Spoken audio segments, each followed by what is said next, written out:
Hey guys, welcome back to my channel. I'm Michelle if you're new here. Today I wanted to talk to y'all about anxiety. I have shared several videos about my health, and that has been a main reason why I am not producing any homesteading videos, day in the life. It's just been a lot harder to get some things done because I'm really focused on trying to heal myself as well as my son, who also has very similar symptoms as I do. And so some of the things that I have talked about before have been H. pylori, SIBO, Epstein-Barr virus, reactivated Epstein-Barr virus, as well as Lyme disease. I've been diagnosed with all four of those, and I recently had a test done, and my test came back that I actually still have H. pylori, but my numbers are so low that I think what I've been doing has actually been helping, and that is I am doing intermittent fasting for quite a long time throughout the day. It's 18 hours of fasting, and then I eat for 6 of them, and I try to eat earlier in the day, like between, I think it's 10, and be done eating by 4.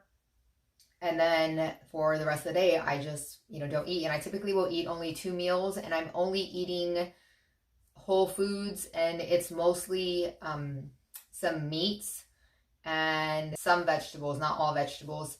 And I'll have salt and seasonings and, different spices that are all natural, no preservatives or anything. But I want to talk to you about anxiety because I have had several flare-ups with my anxiety, and I can definitely trace it back to what happened. And I'll share that in another video. But I wanted to talk to you about the different kinds of anxieties because I have experienced different types of anxieties, and it's really interesting because I thought it was always only the worry sort of feeling that I was having, but it hasn't been that. So I'm going to go into that. And the first one is the anxiety that causes fear. And so when I typically have anxiety, it's like I feel nervous to do things. I don't want to go out. I don't want to interact. I also feel very like I want to curl into a ball, and I don't want to associate with anyone and everything. And even leaving my room to go out where my kids are in the living room and everything makes me feel scared and nervous. And that seems pretty ridiculous because I'm their mom and they do things that, kids do. I'm gonna take off my glasses because there's a glare. Also with that anxiety, I don't want to eat. I'm hungry, but then as soon as I start eating, my anxiety will make me feel like, oh, I don't want it. I don't want anything going into my stomach, so I won't eat. Fear can definitely keep me from doing things that I know I should do or want to do, or things that I'm normally comfortable doing. I just can't. I'm a pretty comfortable person with debating, but when my anxiety is high, I don't want to debate. I don't want to approach topics or subjects that could be debated, even though I know they're not arguments or anything, but for some reason I feel scared. And so I'm going to go into the second form of anxiety that I've noticed with myself. And that was kind of recent that I realized, like, oh, that's my anxiety acting up. And it was that I get overly stimulated and I just can't calm down. I go to bed thinking, I wake up thinking, I will start to think about maybe worrying about something that really doesn't even need to be worried about. I make a bigger deal out of something than it needs to be. And for the most part, though, this one of overthinking that kind of hit me, and it was just that I had a lot of things to do, but I could not focus on that. It was all these different things just happening in my brain, and then I have all this energy, which I typically don't have, but all of a sudden I had energy, and it was just like I need to do all these things, and I'm trying to do them, and I realized at that moment, like, I'm gonna burn myself out. I need to think about this, step back. And I did. I was praying, and it hit me like, this is your anxiety. This isn't the normal me. The normal me is not like that. I'm very chilled, very down to earth. I'm relaxed. I'll take notes about things and I'll address things one at a time and get them done. But here I just felt like I was drowning and I couldn't get out of it. And so this morning, I went ahead and I took my St. John's wort pills, and I kid you not, I take 3, and I came down from thinking, I came down from all the different thoughts. I was able to say, like, oh, I have that thought, let me take a note and I'll address it later. And so I did that. And I've not been worrying about it though, even though I, put a pin in it that I would come back to it later. So there was that. And I still had the feelings though of I really didn't want to eat. I was okay with debating this time.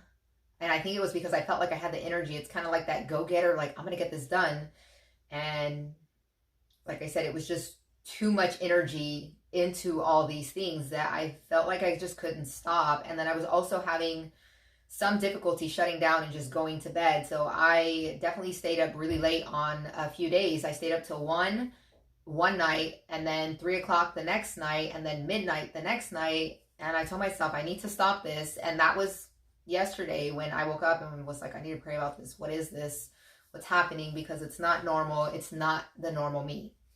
And that's what I came away with. And I know St. John's wort can interact with other medications. I'm not giving you advice on what to take. I'm just sharing what's happened with me, what could work for you.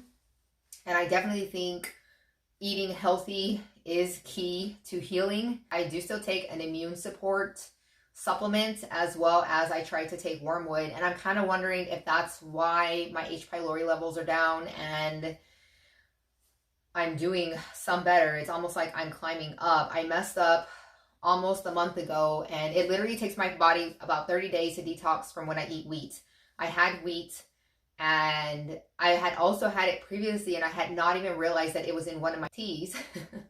And so I cut that one. I was like, oh wow, I can't drink that. And it was an herbal tea, which is why I was like, it's just herbs. I'm going to be fine. It's dandelion. And no, it was mixed with other things. And it's really interesting because I just felt like I couldn't get a hold of my diet and my symptoms, and I was just getting worse. And now I'm here. I think I'm about 3 weeks past from when I did that, maybe closer to a month, that I'm starting to finally feel better. I'm starting to have mental clarity. And every time it gets bad and I start doing things to get better, it's very interesting because it literally feels worse before it gets better. The anxiety for me is the worst part of everything. It is debilitating. It consumes my life, my thoughts, my ability to interact with the world, my ability to get up and do anything, to be a mom, to homeschool, to cook, to clean, to go somewhere that I have to go, to do things that, maybe my husband needs me to do. I just, like I said, it's debilitating. Some days I'll just cry because it's so much, and I know I want to do these things. I know I can do these things, but emotionally, I can't get myself to the place that I should be to be able to do them. And so I just wanted to update y'all on what I've noticed through this, because people have commented on my other videos that I'm the only one that describes certain symptoms and they can relate to it and kind of realize where they're at their stage of healing. And so like I said, for me, it's initially my digestive system will stop. It messes up. And then as I start eating better, it gets worse due to the anxiety, due to the thoughts, the discouragement.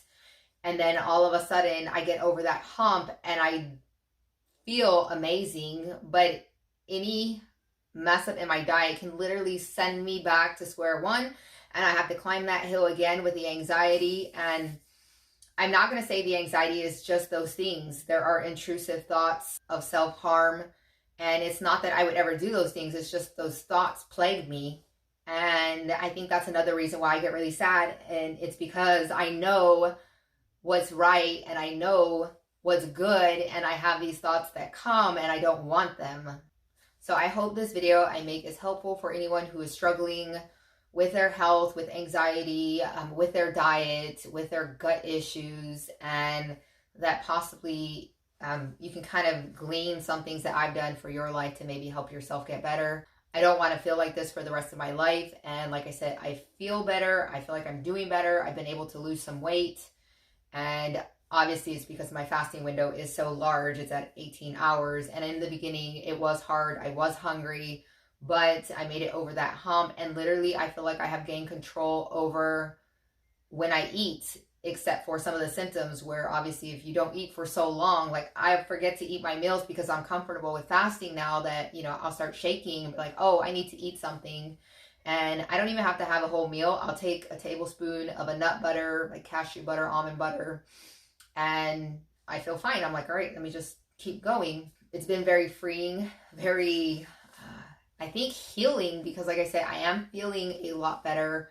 I have more energy. I have more strength. I still don't do a lot though, because like I said, I have reactivated Epstein-Barr virus, and anytime you overdo anything, it can reactivate the Epstein-Barr virus. And that was one of the reasons I was getting really nervous as my anxiety was getting high, and I was thinking a lot, doing a lot, and just felt like I was running around like a chicken with its head cut off. That I was like, I need to do something because I don't need my Epstein-Barr virus to react. And thankfully, like I said, today I took the St. John's wort and I was able to come down. I'm fine. If my anxiety is super high, sometimes I will take the St. John's wort 3 times a day with 3 pills each time. And I'll post a link in the description to the ones that I take, and you can get those or whichever ones fit your dietary needs. I can't have corn, so I specifically purchased these because I have SIBO. And I think it's very common. I'm in a Facebook group. A lot of people with SIBO can't have corn. And so it's kind of interesting to see the similarities and be able to help each other out and glean like what works for you, or maybe that will work for me. And like I said, for sure, if you have a corn intolerance, these could possibly work for you unless you have more issues. So I know I posted this in my last video and I'm going to post it here again. I don't know when I can update. Maybe I can give y'all updates every Sunday, because at our house, it's very laid back. It's very chilled. We go to church in the morning. We go to church in the evening.